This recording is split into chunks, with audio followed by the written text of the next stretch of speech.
Z bratskim objemom med papežem Frančiškom in patriarhom Bartolomejem in dolgo uvodno peto molitvijo se je v soboto na predvečer praznika svetega Andreja, zavetnika ekumenskega patriarhata, v patriarhalni stolnici v Carigradu začela ekumenska slovesnost.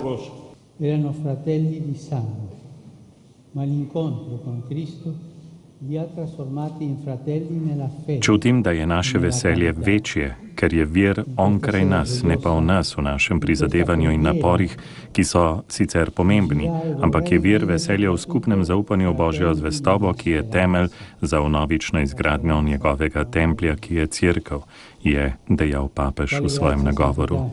Zaupanje v Boga, je spomnil papež, prinaša tisti mir in veselje, ki ga svet ne more dati.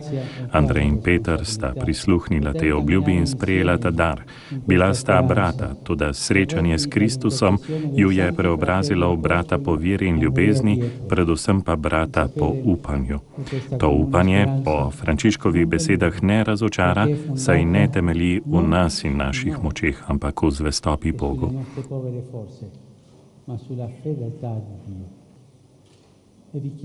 Papež je na koncu patriarha Bartolomeja prosil, naj blagoslovi njega in rimsko cerkev, kar je ta tudi storil.